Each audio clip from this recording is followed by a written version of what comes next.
Assalamualaikum warahmatullahi wabarakatuh. Selamat pagi Bu Rifa dan semuanya. Perkenalkan, kami dari kelompok 4 akan mempresentasikan dari makalah yang sudah kami buat, yaitu dengan judul Pemanfaatan Bakteri Bacillus thuringiensis sebagai biopestisida. Sebelum itu, saya sebagai moderator akan memperkenalkan anggota dari kelompok kami, yaitu yang pertama ada Awaludin Pandu Ramadan dengan NIM 40014190032. Kemudian ada saya sendiri, Rama Fatika Sari dengan NIM 40014190034 dan ada Anissa Nurfadila dengan NIM 40014190037. Next. Oke, sebelum itu, kenapa kami mengangkat topik ini sebagai suatu makalah, yaitu dilatar belakangi dengan penggunaan pestisida kimia oleh petani sayur untuk mengendalikan hama. Jadi, petani sayur itu menggunakan pestisida kimia untuk mengendalikan hama.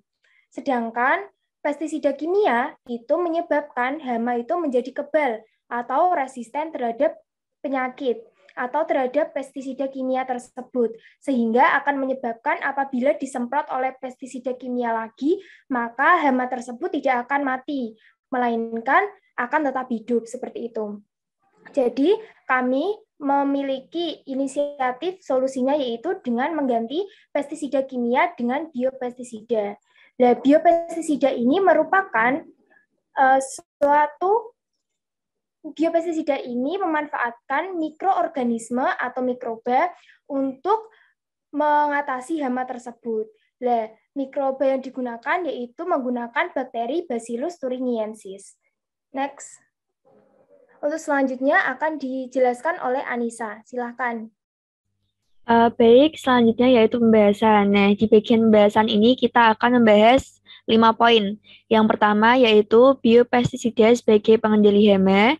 Yang kedua, bakteri Bacillus thuringiensis. Yang ketiga, pembuatan biopestisida dengan bakteri Bacillus thuringiensis. Yang keempat, cara kerja biopestisida dengan bakteri Bacillus thuringiensis. Dan yang kelima yaitu penerapan biopestisida dengan bakteri Bacillus thuringiensis. Yang pertama, biopestisida sebagai pengendali hama. Nah, biopestisida adalah salah satu jenis pestisida yang bahan dasarnya bersumber dari alam, atau biopestisida dapat juga diartikan sebagai zat yang bersumber dari alam yang dapat digunakan untuk mengendalikan hama. Nah, bahan alam yang dapat digunakan ini dapat berupa tumbuhan, hewan, mikroba, ataupun mikroorganisme yang lainnya. Nah, jenis dari biopestisida ini ada banyak, di antaranya yaitu bioinsektisida, biofungisida, dan bioherbisida. Bioinsektisida adalah biopestisida yang dapat digunakan untuk mengendalikan serangga yang dapat menimbulkan penyakit pada tanaman. Biofungisida adalah biopestisida yang dapat digunakan untuk mengendalikan jamur yang dapat menyebabkan penyakit pada tanaman. Sedangkan bioherbisida adalah biopestisida yang dapat digunakan untuk mengendalikan gulma yang dapat mengganggu. Nah, gangguan yang disebabkan oleh gulma ini biasanya berupa kompetisi. Contohnya ada rumput liar yang tumbuh di antara tanaman padi. Nah, di antara rumput liar dan tanaman padi ini akan terjadi kompetisi untuk memperebutkan sumber air, mineral, dan zat hara. Apabila rumput liar tidak segera dikendalikan atau tidak segera dibasmi, maka dapat mengganggu pertumbuhan dari padi. Nah, salah satu cara untuk membasminya yaitu dengan menggunakan bioherbisida. Nah, biopestisida ini lebih ramah lingkungan jika dibandingkan dengan pestisida kimia, sehingga lebih aman digunakan. Selain itu, biopestisida dalam penggunaannya juga menggunakan dosis yang rendah, sehingga tidak mengganggu lingkungan seperti itu. Kemudian, biopestisida sendiri biasanya dapat berpengaruh kepada hama yang digunakan sebagai target atau hama yang menjadi targetnya. Ini merupakan contoh dari biopestisida yang biasanya dijual dan digunakan oleh masyarakat. Selanjutnya yaitu bakteri Bacillus thuringiensis. Bacillus thuringiensis merupakan salah satu jenis bakteri yang dapat dimanfaatkan untuk membuat biopestisida atau pengendali serangga. Nah, Bacillus thuringiensis ini termasuk ke dalam bakteri gram positif dan dapat menghasilkan spora dan bentuknya batang seperti dapat dilihat pada gambar sebelah kanan. Nah, Bacillus thuringiensis ini mampu menghasilkan kristal protein yang bersifat insektisida. Jadi, kristal protein inilah yang nantinya dapat digunakan untuk membasmi serangga penyebab penyakit. Seperti itu. Selanjutnya akan dijelaskan oleh Pandu. Silakan. Baik, yang selanjutnya yaitu adalah pembuatan biopestisida dengan menggunakan bakteri Bacillus thuringiensis. Yang pertama itu adalah isolasi Bacillus thuringiensis dari tanah, air, dan juga bahan organik. Caranya adalah itu nanti sampel bahan itu akan dikoleksi dengan cara mengorek permukaan tanah, bahan organik maupun juga air. Lalu kemudian diletakkan ke dalam plastik klip yang steril. Kemudian nanti akan disimpan pada suhu 4 derajat Celcius. Kemudian nantinya isolat tersebut atau sampel tersebut nanti akan disuspensi dan juga disterilkan. Kemudian nanti hasil suspensi itu akan diencerkan dan dikulturkan di atas media T3. Setelah itu nanti lanjut kemudian untuk diinkubasikan pada suhu 30 derajat Celcius selama 24 jam. Kemudian setelah inkubasi tersebut nantinya akan diperiksa di bawah mikroskop tentang keberadaan sporanya.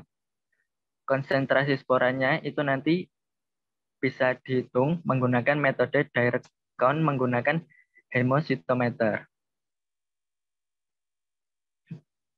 Kemudian berdasarkan nilai konsentrasi yang telah diperoleh, itu nanti dilanjutkan dalam uji daya bunuh.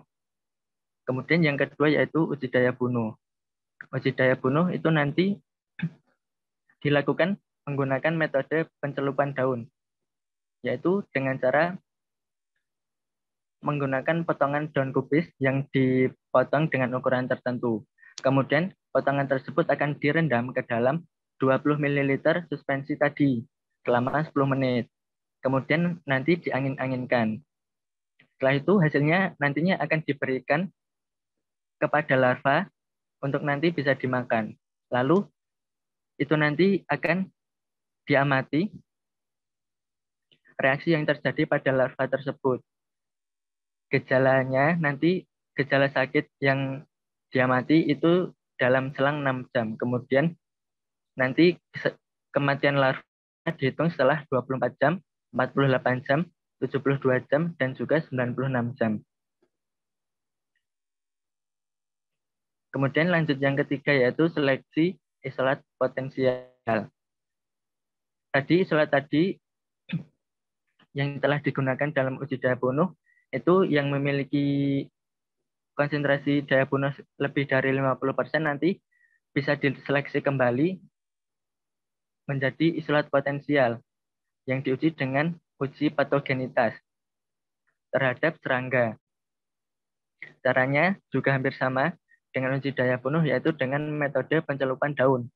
Kemudian nanti akan diamati patogenitasnya masing-masing isolat itu terhadap serangga uji. Setelah diamati nanti bisa ditentukan mana isolat yang memiliki patogenitas yang tertinggi. Kemudian isolat tersebut nantinya bisa diperbanyak untuk dijadikan biopestisida. Perbanyakannya itu bisa dilakukan dalam media cair. Media cair yang bisa digunakan yaitu media triptose karena telah diuji cukup efektif untuk memicu sporulasi dari bakteri thuringiensis itu sendiri. Kemudian perbanyakan dalam skala besar itu bisa dilakukan dengan fermentor. Next.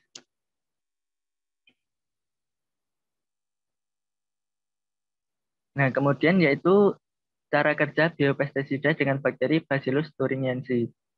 Jadi Bacillus thuringiensis itu merupakan jenis bakteri yang dia itu menghasilkan kristal protein. Kristal proteinnya itu apabila termakan oleh serangga, maka dia itu akan menimbulkan pori pada epitel usus serangga yang memakan kristal protein tersebut. Jadi nanti serangga itu akan seperti mengalami infeksi di bagian ususnya, di bagian epitel usus, nantinya akan menimbulkan lubang-lubang atau pori. Kemudian nanti serangga itu akan mengalami gejala yang terinfeksi itu seperti nanti serangga itu akan berhenti makan, kemudian geraknya itu menjadi lamban, lalu mulutnya dan juga anusnya itu mengeluarkan cairan. Kemudian pada serangga yang sudah mati, itu nanti tubuhnya itu akan menjadi berair, kemudian warna kulitnya itu akan menjadi kehitaman atau menghitam, lalu serangga itu akan mengkerut dan juga menimbulkan bau busuk. Serta setelah beberapa saat itu nantinya akan menjadi kering dan juga akan mengecil. Next.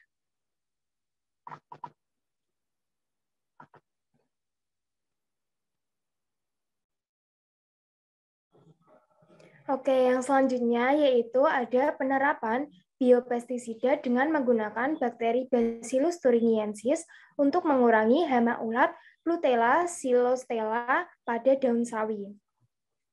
Bisa dilihat pada tabel di samping itu bahwa di situ ada perlakuan dan juga presentase kerusakan daun sawi akibat hama daun sawi, yaitu untuk konsentrasi 4 cc per liter atau pada perlakuan M2 itu menunjukkan bahwa ada penurunan dari presentase kerusakan pada daun sawi.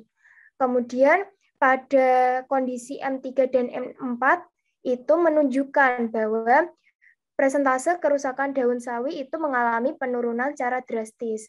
Nah, hal ini itu berarti semakin tinggi konsentrasi biopestisida yang digunakan, maka semakin banyak ulat Plutella xylostella yang mati. Nah, kenapa seperti itu? Karena ulat Plutella xylostella tadi itu memakan dari bakteri Bacillus thuringiensis yang ada di biopestisida, sehingga mengakibatkan ulat tersebut menjadi mati. Tetapi konsentrasi yang paling efektif berdasarkan penelitian yang sudah dilakukan itu untuk konsentrasi yang paling efektif untuk menurunkan populasi ulat Plutella xylostella itu ada di kisaran 4 cc per liter. Jadi biopestisida yang memungkinkan untuk diproduksi itu dengan konsentrasi segitu dan untuk bisa dipasarkan seperti itu. Next. Terima kasih. Sekian dari presentasi kami. Mohon maaf apabila di dalam presentasi kami ini masih terdapat banyak kekurangan maupun kesalahan kata. Wassalamualaikum warahmatullahi wabarakatuh.